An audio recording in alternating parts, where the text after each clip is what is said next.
first approach would all happen at the beginning of the year. At the beginning of the year, we set clear expectations. We establish classroom routines at the beginning of the year. We talk about our space and why it's important to have a nice, clean space, and we give the kids their own space so they take ownership and responsibility for their space. I have a really organized classroom or daily structure, so we pretty much do the same thing every day, which helps 5-year-olds. And when I take pride in my classroom and the space that we live in or work in, the kids also follow suit. So I think all of those beginning of the year routines follow those beginning of the year routines actually help us establish like a nice routine for the rest of the year. Sometimes you have to reward certain children for expected behavior. So when I say boys and girls line up at the door, most of the children can do that without any problems. And then there are 1 or 2 children that simply cannot do that without some sort of conflict. So I reward those kids if I ever see them doing it nicely. So it looks as though I'm rewarding the child for expected behavior, but what about the kids who get in line without having any problems at all? So it seems unfair.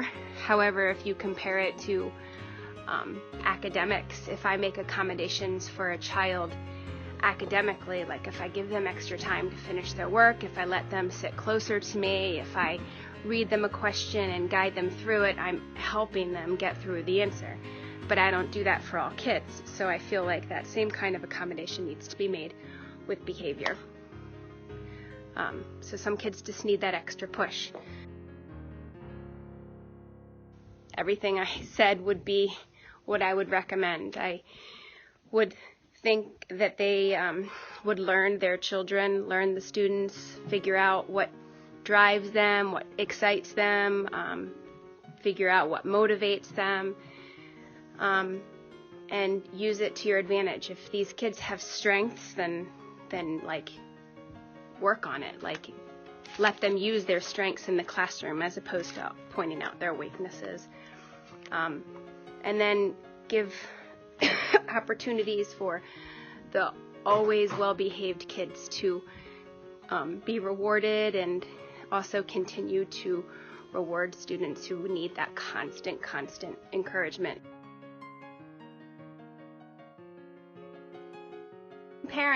Parents know these kids better than I do. So at the beginning of the year, I have a questionnaire that goes home, and that's their opportunity to tell me everything they need to know about this, everything I need to know about this child. They also tell me what motivates them. They tell me what worries them. They talk about their concerns and what their child needs help with. So I feel like parents are our number one resource. And even during the school year, if I struggle with the student's behavior, I reach out to them. And changes actually do happen after I meet with the parents. The parents reinforce what I talk about with the child at school. The children learn that we're a team and we're not working against each other. And I would say parents help me more than anybody else. The next one I would say are colleagues, because whenever I want to try something new with a child, another teacher usually suggests something. And then the last resource I would say is a good one is administration. In theory, parents, teachers, and administration should all work together for one common goal. So if I want support and I want to be backed by my administration to explain to the parents that, you know, this is what we're struggling with and this is what our goal is, then I feel like that kind of three-way team would be best.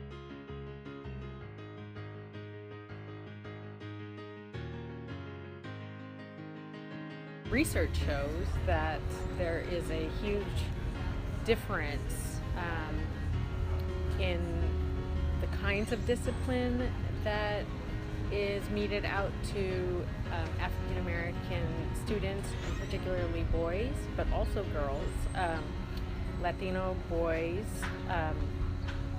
and their white and Asian counterparts. So there's the achievement gap that is that's been talked about a lot, is also a discipline gap, and that also includes Native American students, although that student population is less populous in many of the major urban areas that this research is being done in. I think there are many levels. So clearly, if you have a zero tolerance policy school and you are suspending students regularly, expelling students, they can't be in school. So that instructional time is lost. And if we're talking about socioeconomic status, we're also talking about educational levels of the family, and so it's even less likely that that instructional time is being made up at home through either home-based academic learning or extracurricular out-of-school learning experiences. So a lot of time is lost in that way. For smaller kids, since you're interested in kindergarten and some of first grade, when they sit out from recess, that's actually learning time lost, because we know more and more that children learn through play. And so if they're not playing, if they're sitting, they're not able to learn in the developmental ways that we want children to learn. They're learning something. They're learning that there's a consequence to the action that they did, or the problem that they caused, but that's the kind of learning that's being done in that moment. So then you see the discrepancy grow in terms of the kind of developmental, academic, social learning that we'd want children to experience, and the kind of learning that is about learning about punishment and consequence. Mistakes, for instance, are mistakes useful because I've learned something, or do they mean I'm bad? So I think that where discipline fits into achievement is that we're trying to support learning, lifelong learning and incremental learning, or not a fixed mindset. And so the more we can use discipline in a very unemotional way, in a very supportive way, that you didn't know this because you did this behavior, so now we're going to figure that out and move forward, versus versus internalizing it. I think the idea that every action deserves a consequence is one that, at least when I've been a teacher and when I've worked with teacher candidates, it seems pervasive, even though I've learned otherwise. That seems to be the pervasive notion. So the consequences are usually that there's a punishment, and that punishment is about losing opportunities to interact with peers in the way that that schools want to be able to create for students. And so it's about isolation, it's about alienation. Those are the kinds of consequences that students are given when there's that belief, right? That ideology that, if you do something, you're going to be punished for it, right? And that's a threat. And so when Lena talked about the first grader who talks back to people on the playground, and those people are disciplining that student in a way that is about, you don't do this. It's very top-down. It's very hierarchical.